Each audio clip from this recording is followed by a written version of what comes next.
The scent of fresh-cut key lime pie, sharp, sweet, and impossibly green, usually meant celebration.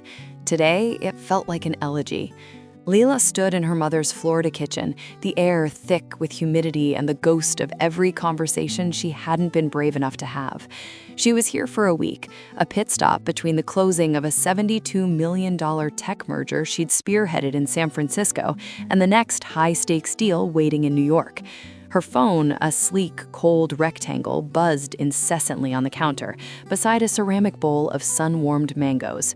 In the living room, her father, Walter, was on the phone, his voice a familiar low rumble. "Yes, Bob, the termite inspection came back clean. The foundation is solid as the day we built it." Leela's ears pricked up. Bob was their longtime realtor. Her mother, Rosa, wiped her hands on a checkered apron, her movements calm and deliberate. "Mija, could you take this out to the lanai? Your brother will be here soon." Leela took the platter, the tang of the pie filling her nostrils. "You're selling the beach house," she stated, not asking. The little cedar shingled cottage on Anna Maria Island, her beach house, the one where she'd learned to swim, where she'd collected spotted sand dollars, where at 16 she decided she wanted a life as wide and open as the Gulf horizon. It had been the family's humble sanctuary for 30 years. Rosa didn't meet her eyes, focusing on slicing a ripe avocado. "It's time. The upkeep is too much for us now. And the market, it's good." A hollow opened in Leela's chest. She'd offered countless times to cover the taxes, the repairs, but her offers, wrapped in the crisp confidence of her success, always seemed to widen the gentle, unspoken gap between her world and theirs.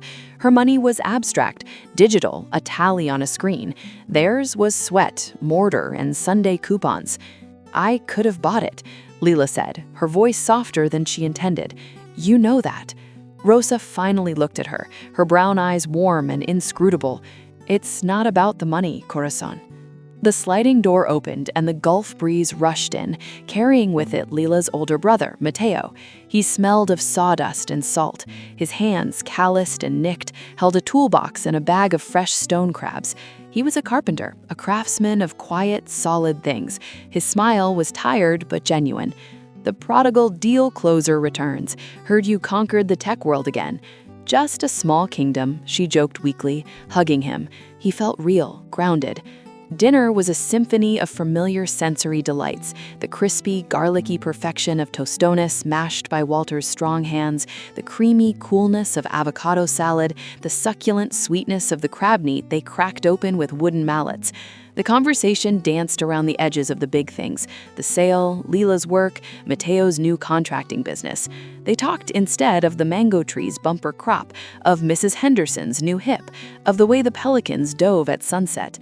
Leela watched them, her father's thick fingers, once capable of rewiring the entire house, now fumbled slightly with his fork. Her mother's hair, usually a rich espresso, was shot through with more silver than Leela remembered. Mateo listened intently, adding a dry comment here and there, his shoulders permanently slightly rounded, as if from bearing weight. She felt a pang of love so acute it was almost painful. She was the arrow they had shot into the future, and she'd flown far and fast. But in that flight, she'd missed the slow, tender weathering of their days. 2 days later, Leela sat with her father on the back porch as he pored over the final sale documents. The buyer, a developer, was offering a staggering sum for the modest plot. "A good deal," Walter murmured, more to himself than to her. "A very good deal. This will set a lot of things right."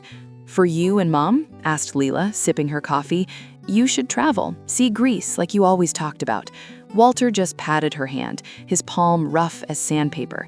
"For the family," he said simply. Later that afternoon, she drove with Mateo to the beach house for one last look.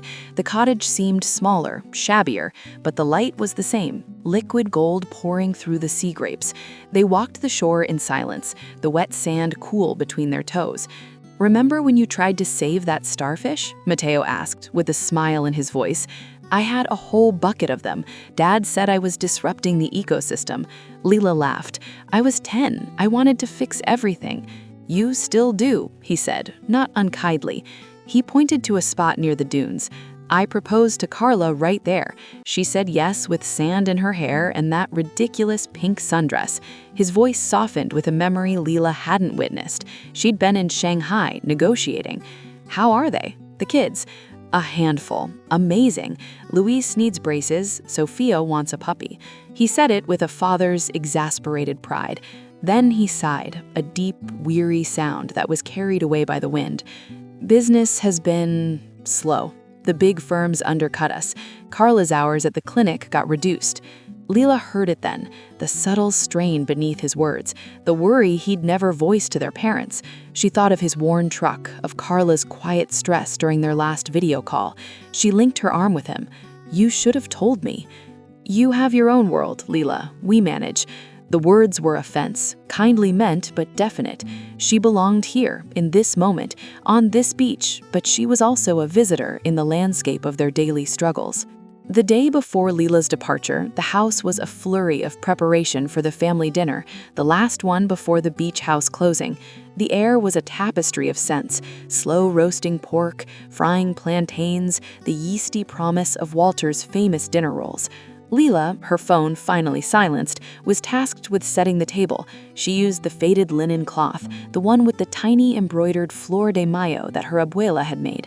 Mateo arrived early, his face tense. He went straight to Walter, who was in the study, the sale documents spread on the desk.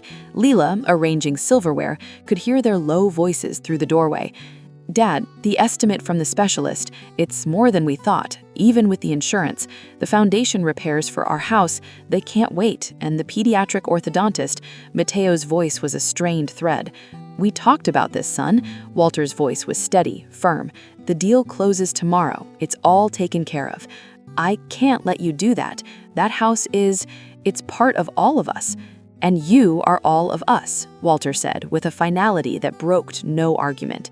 Just then, Rosa called everyone to eat.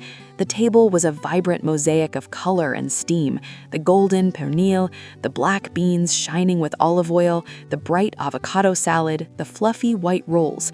For a moment, the sheer abundance of it, the love manifest in food, silenced every worry. They held hands, Walter's rough, Rosa's soft, Mateo's strong, Leela's manicured. Walter gave his simple grace. "For this food, for this family, we give thanks." They ate, the familiar flavors a balm. They laughed as Walter told the story of Leela's first failed attempt at driving a stick shift in the beach house driveway.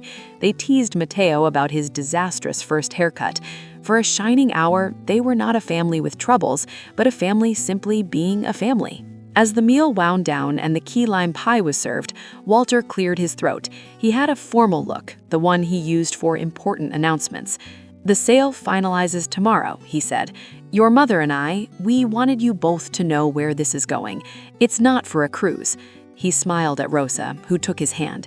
"The proceeds will be split, a portion for our retirement, of course, but the majority, it's to clear the second mortgage on your house, Mateo, and to create a trust for Luis and Sophia's education, and there's a fund for the foundation work, and," he paused, glancing at Mateo, "the medical bills." Mateo's fork clattered against his plate. He had gone very, very still. "The beach house? You're selling my dream house for my brother?" The 6 words hung in the air, suspended in the citrus-scented stillness.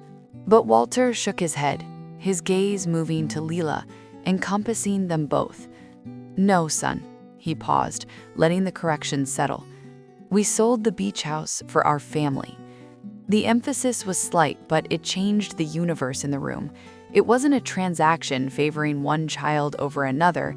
It was a redistribution of a family's collective memory and asset, a tangible act of shared resilience. The beach house, a vessel of their shared past, was being converted into mortar for their shared future, a stable home for Mateo's family, security for the grandchildren, peace of mind for the parents. Leela looked at her brother.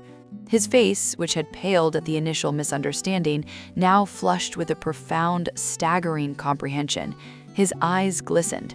He wasn't being bailed out, he was being held up by the whole family, in the way families had done for generations, not with grand gestures from afar, but with the quiet, monumental sacrifice of a beloved, tangible piece of their history. In that moment, Leela's own hollow feeling vanished. She wasn't the outsider with the digital wealth. She was part of this organism, this beautiful, messy system of mutual support. Her success was hers, but this was theirs. Her $72 million deal felt sterile compared to the profound, messy love in this decision. Matteo began, his voice choked. I don't know what to say. Rosa reached over and wiped a crumb from his cheek, a gesture from his childhood. Say you'll pass the pie, and that you'll take your own kids to the beach. Make new spots. The sand isn't going anywhere. Leela finally understood. She had been seeing the sale as a loss, an erasure of her childhood haven, but it wasn't an end, it was a transformation. The cottage would become something else, but its essence, the safety, the joy, the belonging it represented, was being liquidated and reinvested directly into the heart of the family. It was the ultimate act of preservation. The next morning, Leela packed her suitcase. The merger abstract was in her briefcase. Her flight to New York was in 5 hours. Before she left, she handed Matteo a folded piece of paper. "What's this?" he asked. "The contact information for the head of facilities management at my new merged company. They're consolidating 3 offices. They'll need custom work, a lot of it, sustainable, local materials. I told him my brother is the best craftsman on the Gulf Coast and that he should call you next week." Matteo unfolded the paper, then looked at Leela. It wasn't a handout. It was a bridge built from her world to his. "And this," she said, placing a small, heavy velvet bag in her palm. Inside was a single, perfect sand dollar she'd found on her last walk, white and fragile. "For Sophia. Tell her Tia Leela says it's magic. It holds the sound of this place, and it's hers now." He pulled her into a tight hug, the sawdust and salt smell of him a perfect anchor. "Thank you," he whispered, the word holding volumes. In the taxi to the airport, Leela watched the palm trees blur past. She didn't feel the ache of leaving she usually did. The beach house was no longer a physical place she could lose. It was the smell of key lime pie and the feel of worn linen, the sound of her father's grace, and the sight of her mother's hands, the gritty solidarity of shared sacrifice. It was the unbreakable, resilient thread of connection that wove through their everyday hustle, their shared meals, their small, monumental kindnesses. She opened her email to the dozens of unread messages about the $72 million deal. She typed a new one to her assistant. "Please push the New York prep call to tomorrow. I'm taking the rest of the day off." She needed to sit with this feeling, this universal, heartwarming truth, that the most valuable deals are not closed in boardrooms, but at kitchen tables, paid for not in cash, but in love, and measured not in millions, but in the enduring light in a brother's eyes, no longer pale, but shining with the fierce, hopeful warmth of home.